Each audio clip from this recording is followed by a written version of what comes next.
We've got a really exciting one today, ad hoc searching and reporting. I'm probably a tiny bit biased, but I guess I'm biased about all of them, aren't I?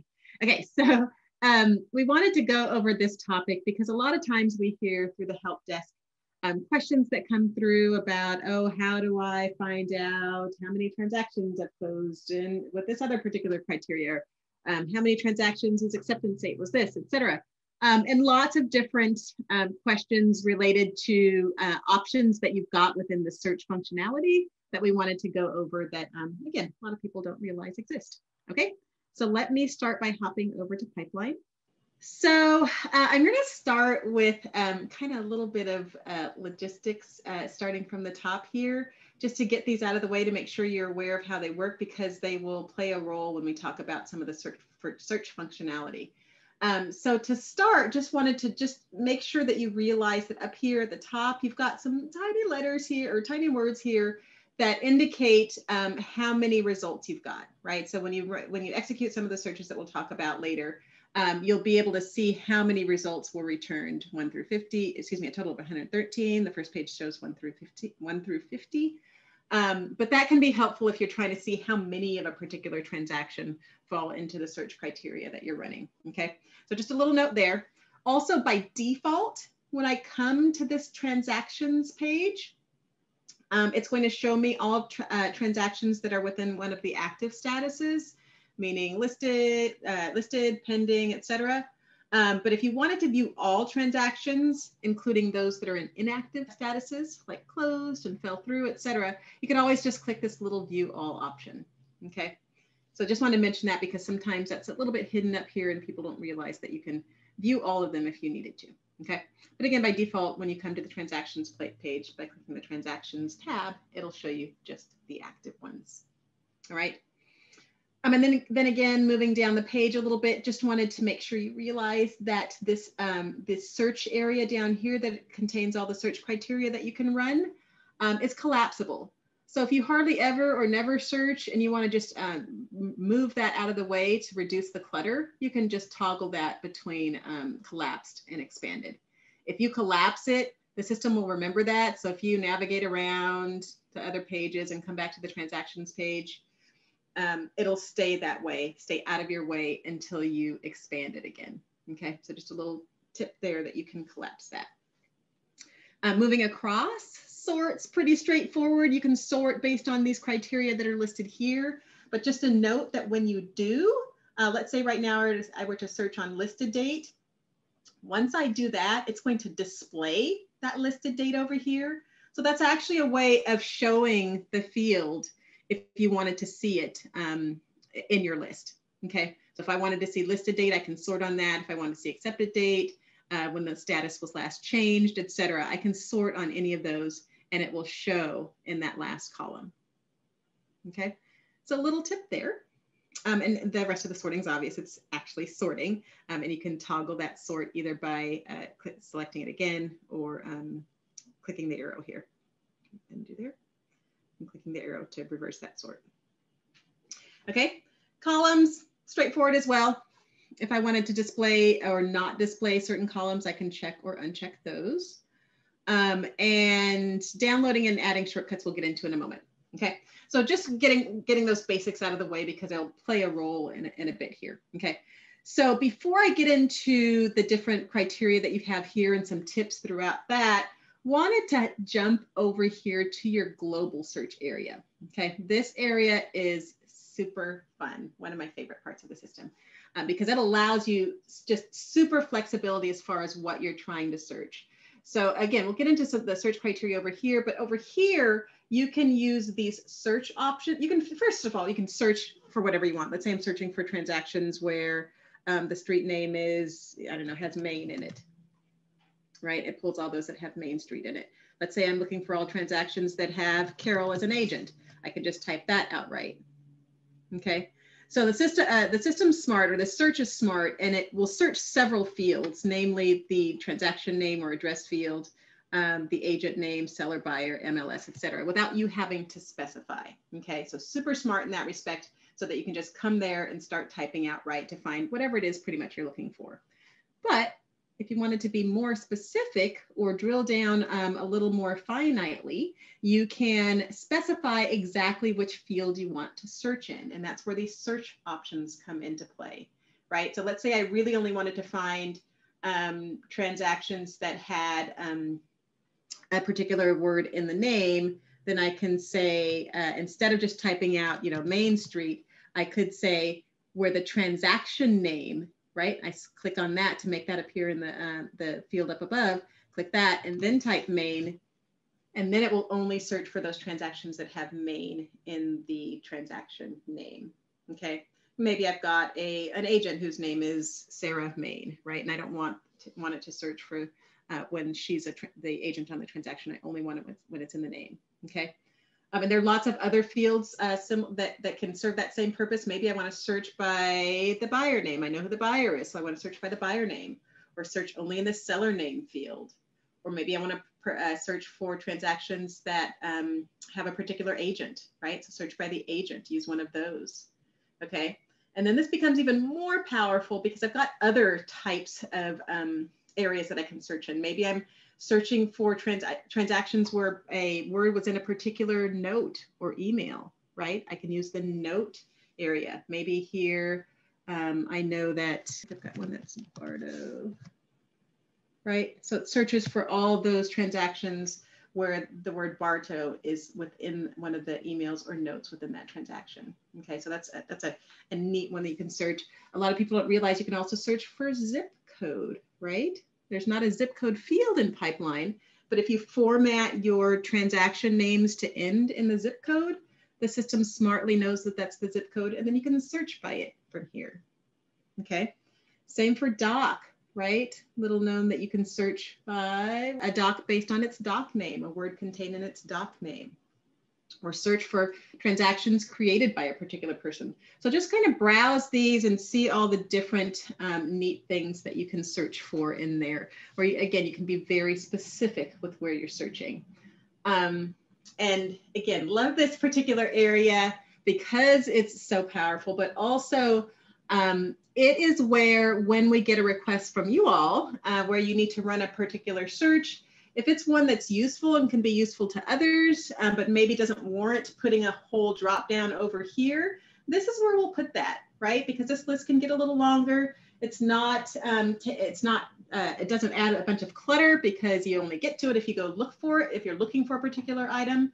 So if you have a specific search that you feel is useful, or that you just run regularly and would be helpful to have here so that you can actually execute it, let us know. That could be something that we can add to this particular one. I would say probably a good third of these or so are ones that were requested by users because they're helpful for their regular daily routine and have helped others as well. Okay, so just let us know.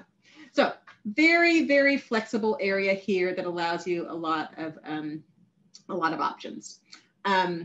Also, over here, I can toggle between seeing these search options and viewing my recent searches, okay? So here, if I toggle to view recent searches, it shows me those searches that I've done recently, which is very helpful. Pretty much a large majority of the time when you're searching, it's something you've searched previously, and instead of having to retype it or remember what it was, you can just come over here to view search options. I use this all the time, super helpful, okay? So just an FYI, so again, I can research that note Bardo here, and it runs it for me. Okay, so those are my global search options. Allow me to again, get very specific information, but they're made even more powerful because once I've run a search up here, right, whether I've run a recent search or I've created a new search and entered my criteria there, when I hit search, this information transfers down to this section here, right in this field. So anything from this global search area will translate down to here. Then I can add or combine it with other search criteria down here.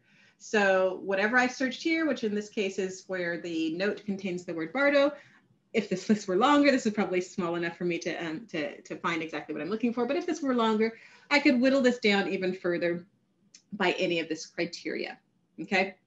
So let's go over some of this. I'll just really quickly go through these and then highlight some tips throughout. Status straightforward, right? If I wanted to search for transactions with a particular status. Date range, so powerful. We're going to go in depth into this in a moment. Side, this is particularly helpful if, let's say, we're searching for an agent. Let's go back and make this be based on agent. And let's go all agents, Francis, right? And then let's say I want it within that range, within that selection, I wanted to search for only when she's got the listing side, right? And I search and it filters that even further. That way I get all of that agent when they're on the listing side, okay? Location, straightforward. If you use more than one location, you can filter by the location. The transaction label, right? I want to see all of the residential transactions or whatever I want to filter on there. If I've got commissions entered or not, right? That can be super helpful. In general, a lot of this ad hoc searching is really useful for when you're trying to reconcile something, right? Maybe you've run, if you've got the commission module and you've run a particular commission report and you want to see the detail that's related to that. You want to run this ad hoc report and find those matching transactions so that you can drill down and see that detail, okay? Or an agent receives their My Commissions report and they want to see the transactions that are related to that or confirm it or what have you. So this is a great area to come reconcile whatever report you're looking at. Alrighty, and then status, if you wanted to see checklists that were incomplete is a common search, right? To find all those that are not complete, see why they're not, etc. Okay. So lots of abilities there. All right, so let me go through a few tips throughout here. I just mentioned, so all of these are really useful on their own, right? If I'm going to search just by label and the agent or what have you, but they're just made even more powerful by the fact that you can combine them, right? That's what the ad hoc reporting basis is, right? I can define exactly what I'm looking for and whittle out anything that I don't want to be included there because I've got all of these options to go ahead and just really define or refine exactly what I want to see. Okay. All right. So status, just wanted to mention here again, just kind of tips that people may not be aware of. When I'm searching for a particular transactions of a particular status, I can of course search for transactions that are of a specific status listed, but I can also specify that I want to search for all transactions within a whole category of statuses, right? So not just pending inspection, but anything in the whole pending category, okay? Or anything in the whole, whatever category exists, anything in the whole closed category if I've got multiple of them, anything in the whole other category, just by selecting the category header, okay, instead of the individual item, okay? I just want to let you know that there. So just to kind of show it, if I did pending here, I'm going to take out the agent name so I can get a larger selection here. So I selected anything that's pending, right? And then searched. So it shows me anything within any of those pending statuses. Alrighty. And I can use this particular field as an example. When I'm selecting an item in these drop-down lists, I can use type ahead, okay? It may not be super obvious, but helpful once you realize it exists. So if I'm here, let me start from the scratch here. I click on it and I type, let's say P for pending, right? It's going to whittle that down and then I can hit enter or tab to select it and then move on to the next field. That's really helpful if you like to use your keyboard a lot and not have to use your mouse as much. Okay, so same here, if I were to just go to do close, see it's not even in my visual right now. So if I do C for closed, I can even arrow down to get to the one that I want to, right? And then select it and then move on. Okay, so real helpful there. And that's any drop down actually. I hesitate to say throughout pipeline, but I can't think of an exception where there's not one that it doesn't work. Almost all, if not all of the drop-down lists and pipeline allow for type ahead. So if I did S there, status changed, right? So super helpful if you realize that exists there, okay? All right, then next I want to move on to date searching. This is the biggest, I would say most powerful feature of the searching because it allows you to filter based on all of the transaction date fields, okay? So if I want to search or filter based on close date, right? And then further, I can use relative dates, right? So if I wanted to say, So I'll close date this month, right? I can do so. Let me take that out there and then search transactions. And it shows me all transactions that are closing this month. Okay. The reason it makes it so powerful to do that relative search is obviously it's easier to select, right? Instead of having to say, you know, what's today, January 1st through January 20th. I could just say this month. If I wanted to do last month, again, don't have to specify, I can just say last month. But also it allows me to, if I save this as a custom shortcut, it allows me to access this later without specifying the date range every time I run it, okay? We'll go over shortcuts in just a minute, and I'll use that same example where I've got a relative date, but just to know that makes it super powerful to have that relative date, okay? And then the last little tip I want to show you about here was something we've talked about in several webinars that people have really embraced, and that is the ability to search based on a visual indicator or emoji, right? So if I've got particular transactions that I've used visual indicators to help classify them or assign them to people, or for whatever reason add some sort of differentiation, then I can search by that visual indicator. So for example, here I've got one that I've searched recently, which is my yellow dot, right? And it searches for all those that have that particular visual indicator. And again, that can be used for categorization, however you need to categorize. And if you missed any of those webinars, we've got one that's specifically for that. You can always check out that webinar's recording to see how that works. They're super cool. Anyway, so that's an additional search that you can run and save with your shortcuts, which is a great segue into shortcuts. Okay, so once I've run a search, whether it's a global search, which again translates down to here, or a combined search, anything that uses any criteria, I can add that as a shortcut and it'll save it over here to my shortcuts. Okay, so right now I've got my Max, so I'm going to delete that one. Carol's going to get mad at me because that's her account there. And then I'm going to add a shortcut, my new shortcut based on this search. And actually, let me do, yeah, I'll do this one. And I'll call this, let's copy that. Maybe this yellow dot is my transactions. They classified my transactions. So I'll call this yellow dot, my transactions, right? And I'll save that, and it'll save it over to my searches. So that the shortcut feature is really powerful for searches that you run regularly, so that you can access them really easily, both from the transactions page here, as well as from the home page, right? So as soon as I log in, I can go straight to my transactions if that were something I needed to do. Okay, so that visual indicator search can be very powerful as well. Okay. In addition to marking this as a shortcut, I can also download this, right? Including only those columns that are displayed, which makes this even more powerful, right? So if I don't want that to be downloaded, I can uncheck that, or if I want them all to be, I can make sure they're checked.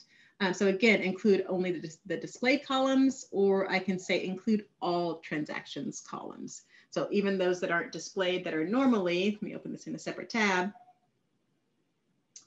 normally on the transaction as a whole, right? So all of these fields.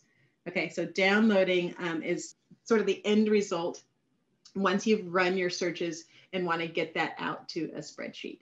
So basically, it allows you to specify exactly what you want to be included in your final result, and then either shortcut it so you can access it later, or download it so that you can manipulate it further. Okay, so that is the reporting aspect of it. You search it, and then you can report on it. Okay. Of course, you've still always got your full spreadsheet downloads over here. So this gives you, again, ad hoc reporting to filter to show exactly what you do want to show. Your spreadsheet downloads will do a much more broad download of all the transactions, downloading either your full spreadsheet or transactions that were added in 2020 here or added in 2021. Okay. So you've got those more broad downloads at any point, okay?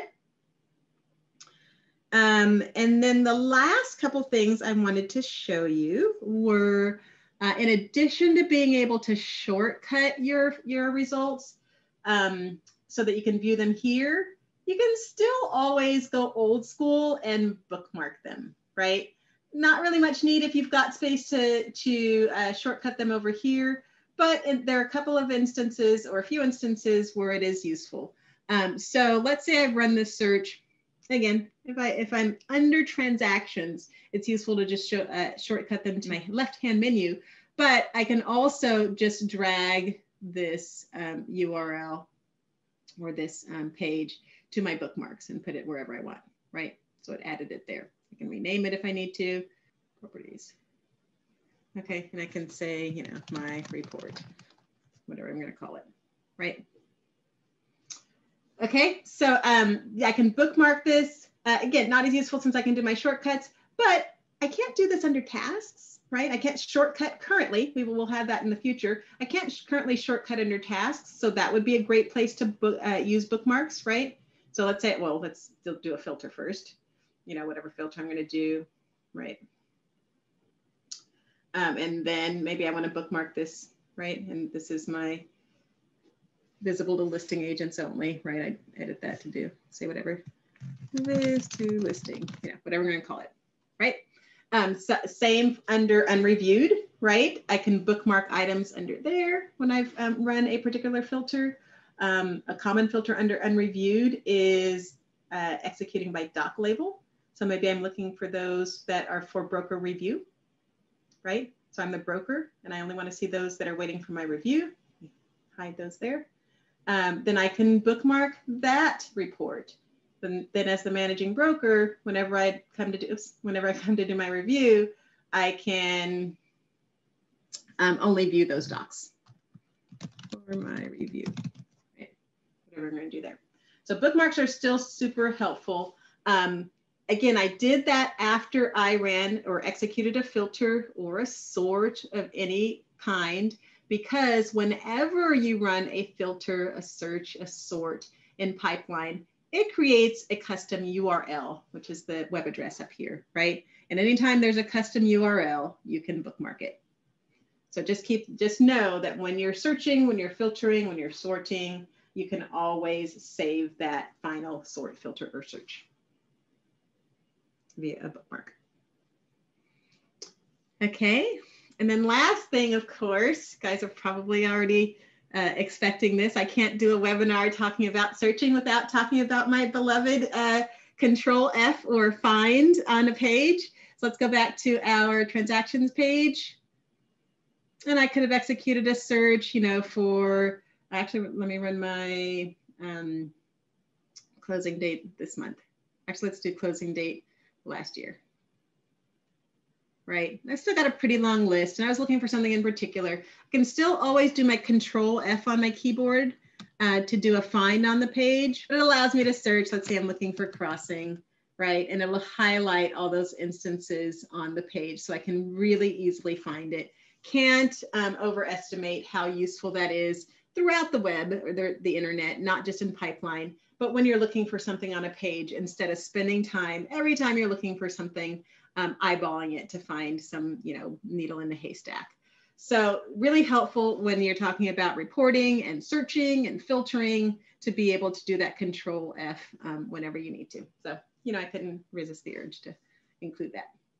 And then I noticed one last thing that I missed, just really emphasizing as I was going through here, and that is your date options. Let me take out the close date here. And just highlighting the fact that you can search based on email received. We get a lot of people who are interested in knowing when a transaction has received an email, and that's a way to do it. You can search based on that, you know, email received today, tomorrow. Well, that doesn't really make sense. These have to exist in general, but obviously in some cases they're not going to be the case like there, but let's say again, email received last week, and then I can filter on that, maybe even save that as a shortcut. Okay. All right, and that is it for ad hoc searching and reporting.